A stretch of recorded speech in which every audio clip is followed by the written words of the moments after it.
everybody? It's your favorite drum maker, Sam here. I'm going to glue up some drum shells. Um, it's a bit of a late night stream, but I figured what the fuck. I'm doing this. Might as well get you guys to join. Let me get some glue. Alright, got some glue. Glue. We got glue, got some drum shells, got some refill glue if I need. Yeah, anybody's gonna jump on here, but if I'm having any audio video issues, as always, please jump in and let me know. I'm getting a little bit of weird echo happening where I got the chat on the what you call it, the tablet. Chat's on the tablet, and you guys are just streaming via my phone. Hopefully, there's no weird echo. But anyways, what I'm doing is I got six. I have six. I got five. I got 5 drum shells here that need glued up. 2 ash and 3 ambrosia maple. Sounds good on YouTube. Fantastic, Kevin. Thanks for joining me, Kevin. Good to see you. So I'm just gonna jump in. I'm gonna start put some glue on this bitch. Like I've talked about before, it's often super difficult. Like I want to do more of these live streams, but there's not a lot of shit that I do where I'm either stationary or without some kind of loud machine running. Gluing drum shells has always been kind of the exception to that. Richie, what's up, man? Good to see you. Greetings from Scotland. Good lord. My dude, Dave Heady Dubba. Good to see you, man. Thanks for swinging by.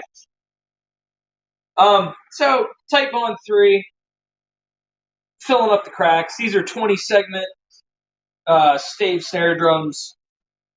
These are all 14 by 7. Like I said, I got 5 of them here. I've done this so many times that it's become somewhat automatic for me. Then there's the pizza flip moment. And boom, you got what's going on? Pressing. Well, I apologize, peeps. I lost my chat over here. I don't know what the hell's going on. But hopefully we're still alive. Who the fuck knows? I'm just gonna continue gluing as if nothing happened. I neglected to get a paper towel. Luckily I got a garbage one over here. This goes pretty fast though. Like I said, familiarity, I guess. The process happened pretty quickly, but basically it all just boils down to all the difficult work is already done at this stage. Oh, there, we're back. That was fucking weird. Anyways, all the difficult parts are already done by the time you get to this part. And really, at this part, all you got to do is smush some glue in the cracks and tighten some things down. Then you're in good shape. I put a YouTube video out that I maybe have made private about these clamps specifically. I was super pissed off when I bought a bunch of these recently, and they were of dubious quality. I sent an email to Jorgensen, the people that makes these. These clamps, they're not the best clamps. Are you leaving Spotify? Yeah, I'm leaving Spotify. I'm super pissed off about all those Joe Rogan podcasts. On some real shit. I'm like a closet Joe Rogan listener. He was kind of like an early introduction to podcasts for me. I have been a little bit. I feel like since he moved to Texas, he's kind of moved politically in one direction. I still enjoy his content. I don't know. It can be sometimes it's complete horseshit, but sometimes it's good. But Darren? Did you see his response to all of the craziness that's happening on Instagram? I mean, I figured I'd hear him out, so I watched that whole thing. I don't know. I don't really care at all, to be honest with you. Also, Darren, I meant to text you back, my dude. Those windowsills you're making? Those are fucking cool. Where are those for? Like, what are you making? My friend Darren Hawks, if anybody else is, he's on Instagram as Hawkmade. He's on Etsy as Hawkmade. TikTok as Hawkmade. I think he's Hawkmade everywhere. But my dude is a fantastic craftsman and also just all around great guy. He's pretty hilarious. All right, there's 1 and 5 done. That took 5 minutes. So we're looking at what might be like, I don't know, a 30-minute stream here. That went really well. I set this bad boy over here. Now, what I learned over the years here, Joe got some heavy hitters after him now. What do you mean heavy hitters? Like, hey, Tony, what's up? Tony Storm's here, everybody. Tony Storm is the coolest dude I know. We built him a drum that I think took the cake as one of the coolest goddamn drums we built in 2021. It was like, so Tony's had a long battle with, Tony, I hope you don't mind me telling people about this, but it's cool shit. Tony had a long battle with heart health and heart issues. I think he's still embroiled in that a little bit. But we built him a snare drum to commemorate the struggle. And the snare drum was really cool. So like all the hardware was powder coated blood red, like blood red and heart was kind of like the theme of the drum. All the powder coated hardware was like a blood red. It was an Ambrosia Maple snare that had a blood red burst on it. Bales, what's up, man? Good to see you, brother. Also, everybody, my good friend Bales is here. One of my favorite OG YouTube drum content creators, as well as fantastic all-around craftsman, and recently a really good fence builder. Also, I've been watching the fence, man. It's looking good. But back to Tony's drum. So blood red, powder coated hardware, fucking awesome. Blood red burst on the Ambrosia Maple stave shell, awesome. But then Tony had all these awesome like little custom touches he wanted us to do on it as well. Kevin and I. So we did there was several things. The main thing was in the center of the drum, there was an EKG that represented like one of his heart attacks, or I think maybe a couple of different heart attacks. I don't remember. So there was his actual EKG painted on the center of the shell as like a black line. And then I think we put a K, was the initial of his significant other who had helped him through the battles of the heart.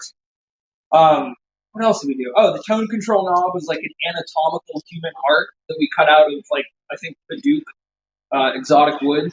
So it was red.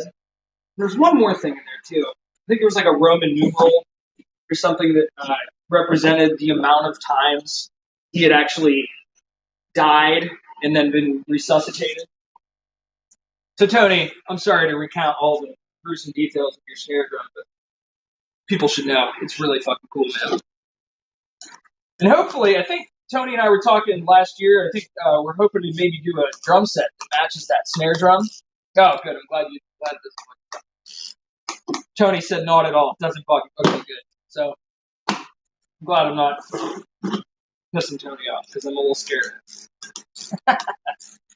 Gregory Rankin, what's up, man? Hey, I'm glad to hear that both the snare drums that I build you are still awesome. It's weird, man. I've been building drums. Me and Kevin have been building, I've been building drums for a long time, and then my partner Kevin's been helping me build drums for a long time. And I'm at a point now where it's like I used to be able to remember every single drum that I've ever built. Deba, bro, I'm fucking your name up. I'm sorry. My friend from Scotland. I endorse Yamaha drums, but I wish they made the kind of stunning finishes that you make. Well, my friend, even though you endorse Yamaha drums, usually there's some kind of small clause in your contract that says you can play whatever snare drum you want as long as there's the Yamaha logo on your kick drum. So keep that in mind.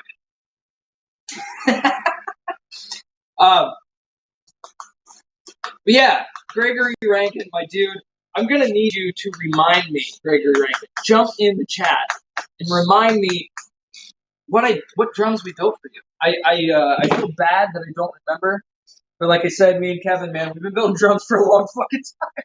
And it's getting weird now because I used to remember like every single snare drum and the person that went with every single snare drum. But, you know, the memory banks are getting pretty full. Oh, Tony. Yes, the heartbeat kit. It's in the future. So that's that lengthy description I gave you guys about the heartbeat snare drum we did. We're going to do a heartbeat drum set, hopefully sometime soon. That's going to be pretty awesome. So, like all those details I listed about the snare drum, we're going to do the exact same thing in a full size drum kit. I think it's a one up, two down, like 2/4 tom situation. I don't remember the sizes. I want to say like 24, 13, 16, 18, something like that. But it's going to be really awesome. No, Dan, I can't put my hair in a man bun with these gluey hands. I was talking to my beautiful wife the other night, and she was like, you know, the more you put your hair in a bun or like a ponytail, the more it fucks your hair up. It like tears all the strands. And I was like, well, that's all the justification I need for doing absolutely nothing with my hair. So I'm technically right now, I'm temporarily back to the, oh god, making a mess. Sorry, hold on. Back. Okay. So I'm temporarily back to just like the headbands because that works. And it's easy as shit. For all my drum builders out there, take your ass to Uline and go buy a giant reel of wax paper. A little expensive. Gregory Ring. The rosewood snare with the oiled brass, blue curly maple with gold. Oh, yes. Both of those were fucking fantastic. I do remember both of those now. Yeah, man. So, Gregory, we've got some pretty interesting snares coming up right now. In the next week or two, I'm going to be building a huge run of shells. I've explained this a couple of times, but like I have a very small shop. Me and Kevin have Kevin has a shop. I have this shop. I do most of the work in here. Kevin works in his shop doing most of the assembly, packing, shipping. But usually the way I build drums is because my shop is so small, I kind of do things in phases. So I'll do like a large run of like metal drums because I make my own metal shells. And I just kind of wrapped up a huge run of metal shells. We built, I think 2, 3. Well, I still got to do the rolling and the welding, but 3 metal kits, 8 or 9 different metal snare drums. And then what I do is once I finish one task or one mode, if you will, in the shop, I reconfigure things and then I switch to a different mode. And right now I'm in like let's build a bunch of wood drum shells. So to the point, Gregory, we're going to have a lot of cool drums coming up pretty soon. Wood and metal. Some shit I've never done before. Some shit I have done before, but just is always a perennial seller. Some crowd favorites, if you will. So the one I'm gluing up right now, this is Ambrosia Maple. Fun thing about Ambrosia Maple, it's not actually a species of wood at all. When people say Ambrosia Maple, what they're talking about is a maple tree that got some kind of weird beetle or worm in it. I'm not sure. I think it's a beetle. The beetle, or the worm, not sure, crawls all up in the wood. I don't know if it kills the tree or not. I get the feeling it probably does. But it crawls into the tree, and as the beetle crawls through the tree, or the worm crawls through the tree, it makes these little tunnels. The tunnels don't do anything to structurally affect the integrity of the wood, but as they're boring through the tree, they carry a fungus on their back, which is where the variety of maple gets its namesake. I think it's like an ambrosia fungus. I think it's a fungus, not a mold. And what's cool about that is you end up with these really striking grain patterns where the beetles have burrowed through the length of the grain, and their tunnels infect the grain around the tunnels with that fungus or whatever, and then the fungus kind of follows the grain and creates these long, like spindly swipes of color. But they're neat because the color like it interplays with the grain and it follows the grain, so it comes out really beautiful. But other than that, it's just a regular ass, hard maple tree that got infected and turned into something cool. It's a bit of a metamorphosis, if you will. Talk to me, guys. I'm bored. Somebody jump in that chat. Say words so I can talk to you. I'm super bored. This is becoming one of my favorite things to do, though. This live stream thing. It feeds my ADD just the right way. Because there's very little prep work involved because I'm doing it at a very very low technical level. Like I'm literally just streaming with a phone. But it's cool because I don't have to do a lot of. There's no editing. There's no fucking around. You just jump on here. Headband game on point. Thank you, Darren. I appreciate that. But you can just jump on here and do boring shit that you got to do anyways. But also at the same time, I get to chat with cool people who are interested in the boring shit that I do. Okay, that's drum number 3. Guns out. 2 left. Darren, I remember the last time I was up at your house, I rolled up and I was rocking the ponytail pretty fucking hard. You're like, now you look like a real Ferrang. And I was like, I had not thought of that previously. And I was like, well, fuck. I guess I am coming into that look a little bit, aren't I? Put all these shells there. Kevin, I was going to ask you if we could just keep them at your house. My partner just asked me where we're going to put all these shells. You got room in your bedroom, right? The answer is, Kevin, I have no fucking idea, but I don't have any fucking clue. But I'm like I don't know. I'm driven to just make drum shells. I only know how to do 3 things in the world. One of them is make drum shells. So that's what I do. Make them. But I jumped on this morning, Instagram, and just did like a quick story. I'll take your overflow. Tony, yeah, I can make a couple of snare drums for you, Tony. We're gonna have some. To Kevin's point, space is kind of like as a business, it's kind of one of our biggest limiting factors at the moment. As some of you may or may not be aware, we did have a fire at our new shop, which was super depressing. But the new shop is going to solve most of our space problems. And we were maybe 6 months away from a move-in. Now we're at least a year away from a move-in because we had that fire. But it's one of the constant biggest issues we have. Like, if you go over to Kevin's shop, it is just like, it's comically filled with shit. There's so much shit in there. Also, I'm pretty bad at following through on the whole part of the thing where you finish the drum and then you ship it really quick. I'm really bad at that because Kevin will put these drums together and then I'll procrastinate for a solid week or 2 under the guise of quality control. No, all joking aside, it's really what I'm doing is once they get done, I do want to spend a little bit of time with every snare drum and just put it through its paces a little bit. Kevin is good at, finding, Kevin's point there. He knows where everything is, and that's the important thing. It's a mess, but it's an organized mess, both in Kevin's shop and my shop. But hopefully the new shop is going to solve some of those problems. Yeah, the new shop's going to solve all those problems.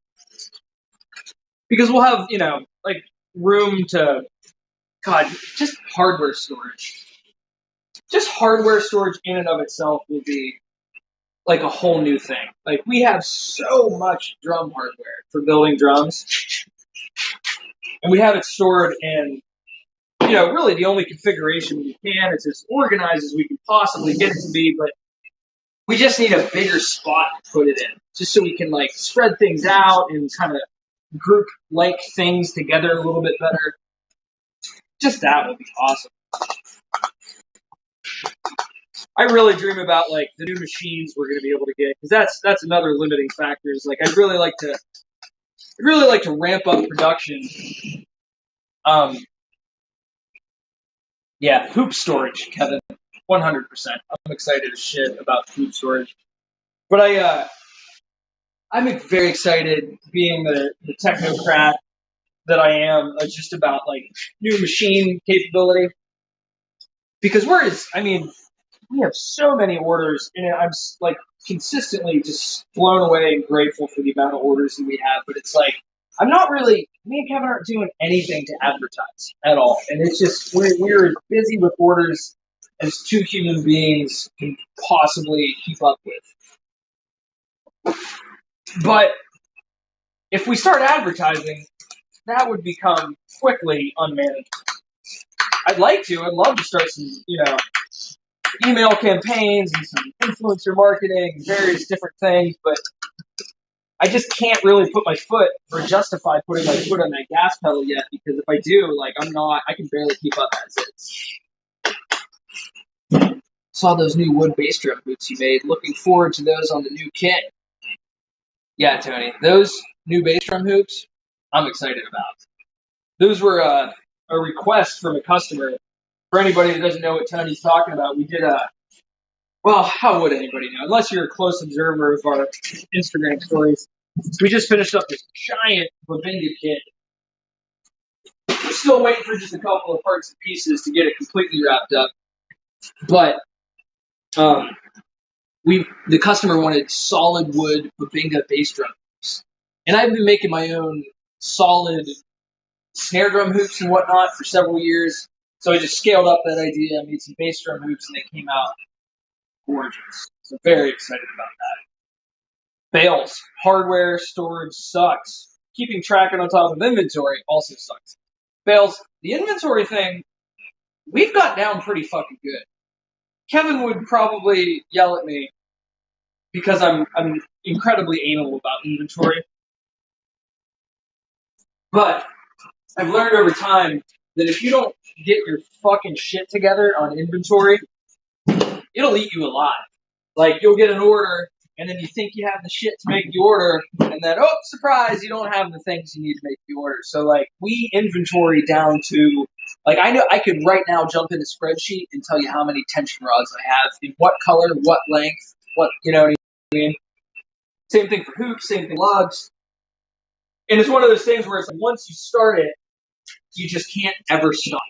You can't slip for a minute. Like, Kevin is sitting there probably laughing his ass off right now, because I was just in his shop the other day.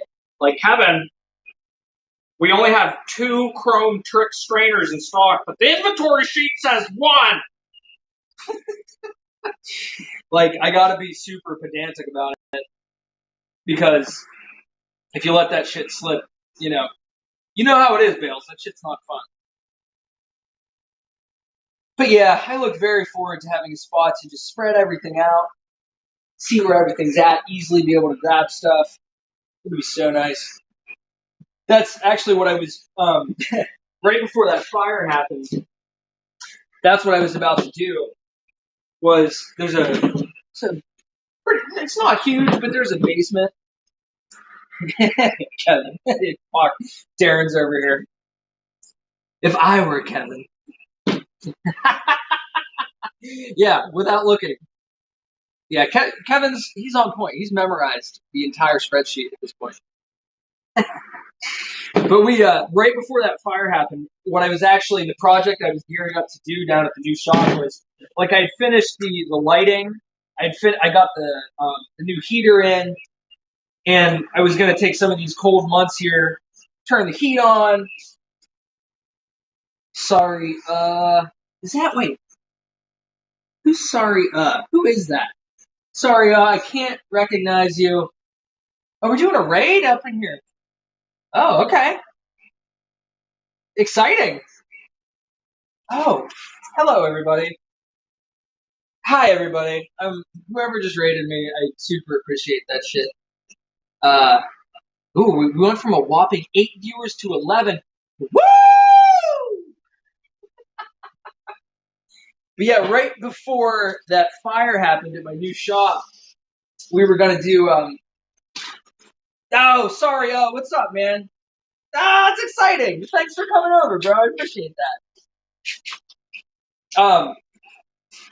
Anyways, right before that fire happened, I was gonna start fucking around in the basement of the new shop, and I was gonna.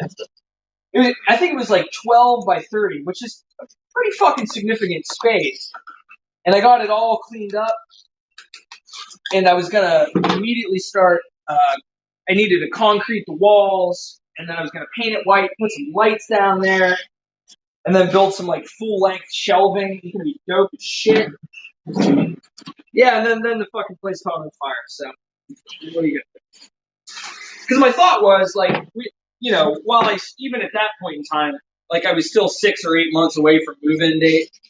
But I thought to myself, like, if I could finish this basement, there's no reason why. Nicholas Indrogi, love your drums, man. Would love to see your shop. Love from Frostburg, Maryland. What's up, Frostburg, Maryland? Thanks for stopping by, Nicholas. Appreciate that, man. But yeah, I was like thinking about this basement. I'm like, you mean the place is nowhere near ready to move the entire shop in, but there's no reason I couldn't use this, 600 square foot basement to, or I guess 400 square foot basement to alleviate some storage issues. But unfortunately, I took all of the parts and components back to Home Depot that I was going to use to do that. Kevin, I will lock you in the basement. You will be my inventory. You know what you could be? You could be like the, what's that from the Goonies? What's the dude with the crooked eye that lives in the basement? What the fuck's his name? The crazy dude with the crooked eye that eats candy bars and shit. You could be just like stuck in the basement doing inventory. No, I'm so pumped about that new spot. Like Kevin's gonna have his like assembly shop is gonna be. It's basically like 3,300 square feet, completely wide open, like a giant warehouse. Sloth.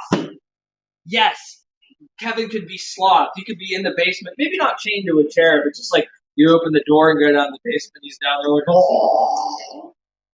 Yeah. Wait, Kevin, what do you think about that, Kevin? You game? You game, bro? Yeah, baby Ruth. That's it. Hey, you guys. That's it. I was trying to think of the quote, but I couldn't remember. Sorry, I'm fucking dumb. Well, hey, listen, this stream's going pretty fucking well. I'm having a good time. We're up to a rocking amount of people watching, which is fun. I fucked up though. I forgot to get. I meant to do 6 shells tonight, and because I'm having such a good time, I'd like to keep this going. Perhaps you guys can follow me for just a moment. Let's sort the tension rods. He gets the hose again. Sort the tension rods, or you get the hose again. But anyways, why don't you guys follow me over to the stave assembly area? I'm gonna lose oh, Nicholas, thank you. The cast bronze shit, I'm a big fan. Have you seen our cast copper that we're doing now? I have 3 pretty fantastic four cast copper snare drum shells we just wrapped up recently that I'm itching to put together and send to somebody. Let me quit talking for a minute. I'm gonna grab the camera and let's go over here for a second. Over here. I'm just gonna unplug all the stuff and all the things. And we're gonna take a quick little trip over here. We're just gonna go over here. Can you see some shit? Can you see what's going on? I think you can. I think you know what's up. Can you see me? Okay. So I just got one more shell I need to get put together here. Well, we might as well do this. I guess this is one of the benefits of Nicholas, thank you. The copper, it is pretty gorgeous. I'm pretty excited about it. I look very forward. I can't even fucking wait to put this together. So what I'm doing here is these are. So here, let me crank you down so you can kind of see what I'm doing. How about that? There we go. So I got all these individual staves pre-cut and organized, and I need to figure out how I want them to go into the shell. I've done this a couple of times. I've got a pretty good feel for how I like these.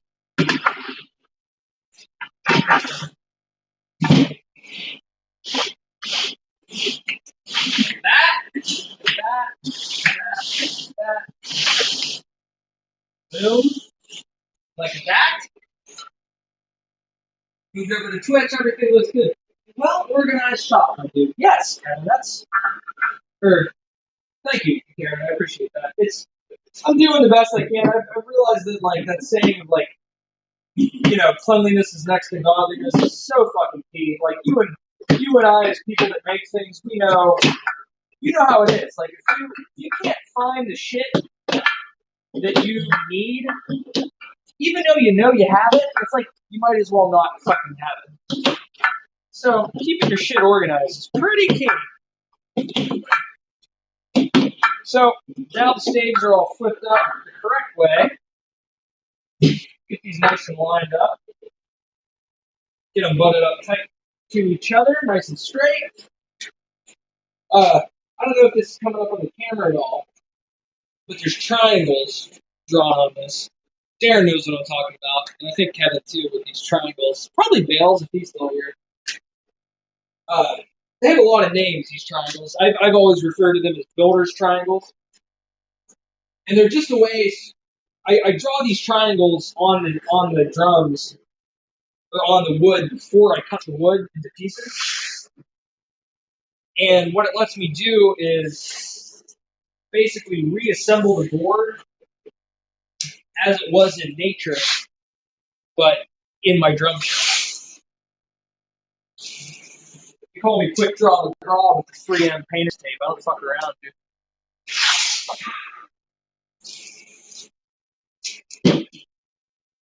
Carpenter triangle. Yeah, he knows. He knows. Bales knows what's up. A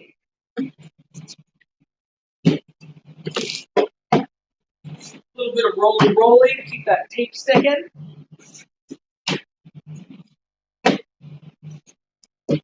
Fucking Bob's your uncle, dude.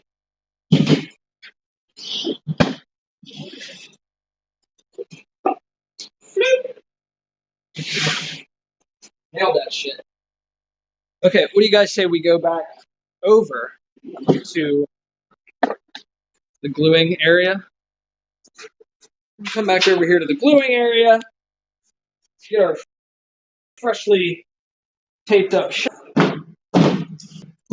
Smack that bitch down. Let me go get the chat real quick. Coming back, I swear to God. Alvar Muddy Young. Nice to have some proper material to watch at night here in Norway. In Norway? You're all the way in Norway. Shit, that's exciting. Well, thanks for tuning in from Norway, man. Maybe I'll do some more of these like late night putting shit together builds. So, yeah, who asked? Somebody asked about what kind of wood we're using. Yeah, Nicholas and Grody, what's up? So what kind of wood are we using? Today, the shells that you see me gluing up today are ash and Ambrosia Maple.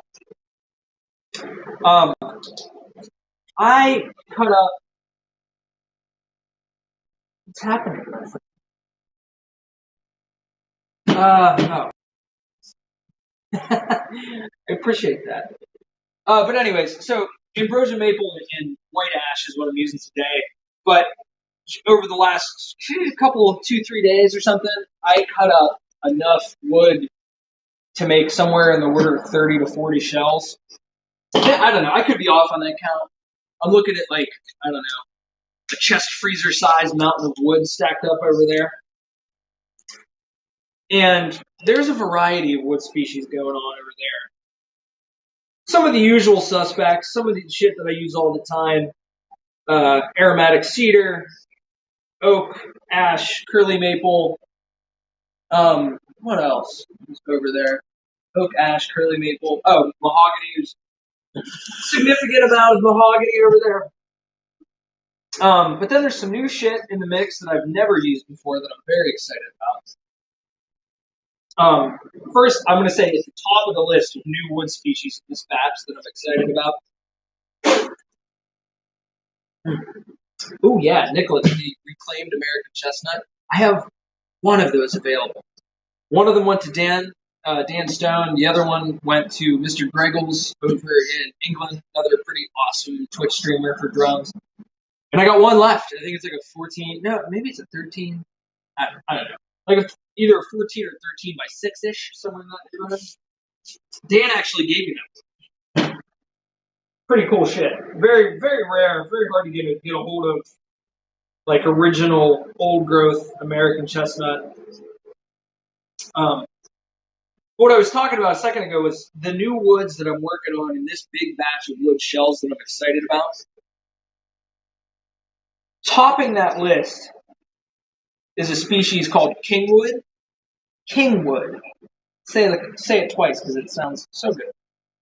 It's a Mexican species of rosewood that is, I think, pretty damn near the top of the list of very expensive woods that I've had the pleasure to work with before. And then I got it was so expensive I didn't buy extra. I usually try to, like, if I'm working with a new species, I like to try and get enough to make a couple, make a couple of different snare drums, but it was so fucking expensive. I just got enough for the one that got ordered. The guy that ordered it, he's really cool. He's actually a Mexican dude. He was like, this is cool as shit. I love that this represents my country, so let's fucking do it. I'm fucking excited. It's going to be really cool. But it's very expensive, very beautiful. I posted a picture of it today on Instagram. It came in a big, thick billet, and I had to resaw it. And Jesus Christ, there's nothing as satisfying, as my dude Hawkmaid can surely attest, than using a very powerful bandsaw to make a thick piece of wood become several thinner pieces of wood. And then most rosewood species have the added benefit of smelling fucking fantastic. And that one did not disappoint. I cracked that one open. I think it was about 3 by 3, like a big chunky square. And I sliced it down into 3 1-inch layers. And goddamn, dude, it smelled amazing. It looked amazing. Couldn't beat it. So for anybody that maybe joined after the beginning of the inception of this stream, what I'm doing here today is gluing up some stave drum shells. If you don't know what a stave drum shell is, let me illuminate you. Can you picture a wine barrel, my friend? That's basically what a stave drum shell is. It's a drum shell that is not made out of plywood like 99% of drum shells are. It's instead made like a wine barrel. Solid wood, joined strictly by accurately cut bevels and glue. And then at this stage, it has 20 flat faces. It's not anywhere near a cylinder. And then after this, it gets machined, lathed into a perfect cylinder. So dimensionally stable, very strong, very round, very strong shell. Sounds fantastic. That one right now.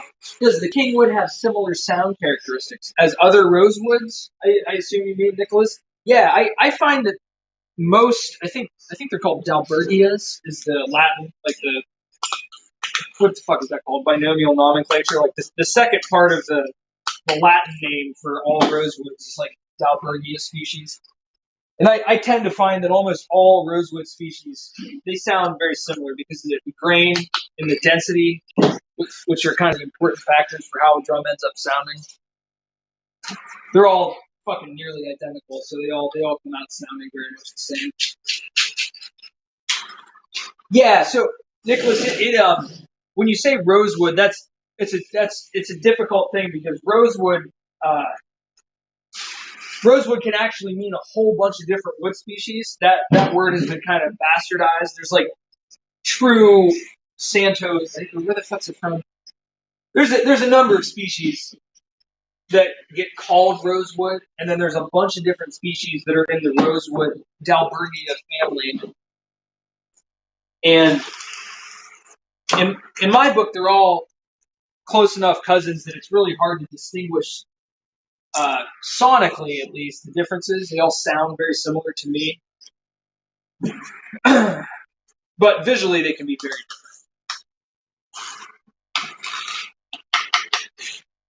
Crank her down a little bit. I was blathering earlier about what we're doing here today, and we're gluing up stave drum shells. You watched me do about 6 of them just now. How long did it take? 40 minutes. Not too bad. Oh, my dude, Elver Muddy Young asked, have you had any issues working with Wenge? I've heard it can be troublesome when gluing.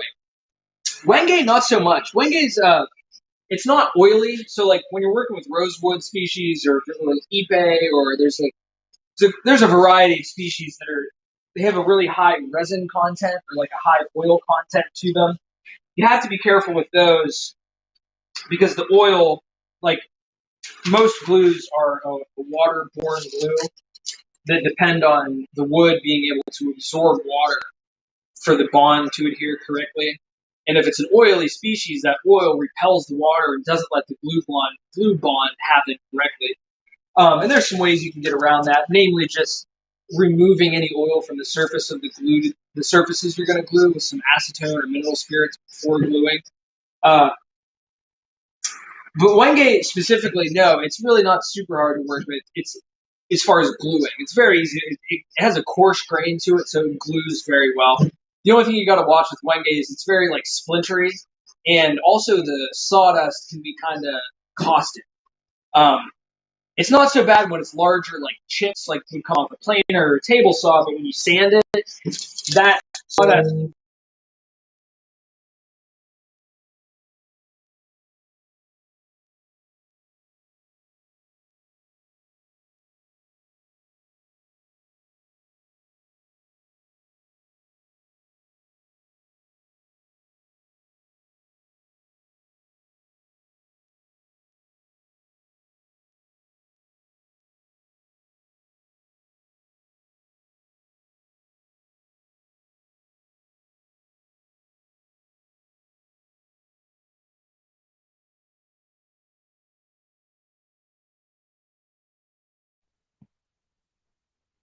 Hey, I'm back. I apologize. My cell phone battery died. I had it plugged in earlier, but then when we went over there to get that last shell put together, I forgot to plug it back in because I'm a moron. Let me clean my camera a little bit. Anyways, I think I am gonna get the fuck out of here because that was all I really wanted to do was get those shells glued up, and it's pretty late. I'm pretty tired. Yes, welcome back. I'm glad to be back. Yeah, I don't know. Maybe I might do another one of these tomorrow night if anybody is interested. I don't know. I'm going to be probably doing this process for the get the fuck out of here. I'm going to probably be doing this process for the next, I don't know, like 8 to 10 days where I glue shells and then during the day I'm cutting shells and then it's going to be this perpetual thing until I have a fucking shitload of shells finished.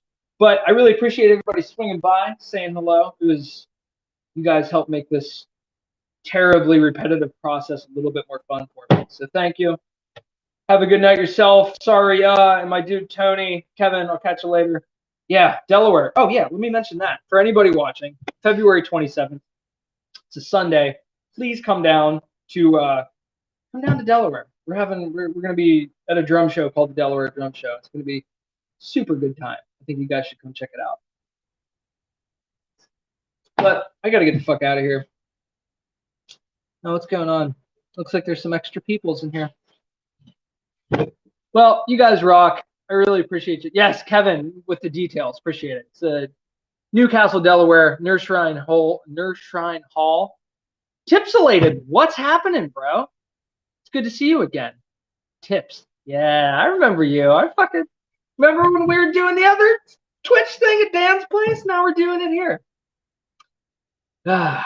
Yeah, Carlos, the fucking mask all day thing sucks, dude. I'm not looking forward to it at all, but tis what it is, I guess. Tips, I apologize, man. You just jumped in here right at the end of this. I gotta get the fuck out of here. I was gluing up a bunch of stave drum shells. Here, I can show you.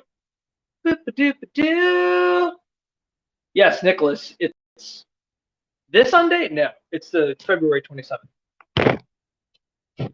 Right? I think. Anyways. Yeah, because it's like, I think it's February 27th.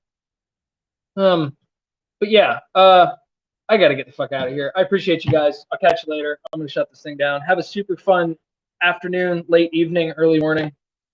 See ya.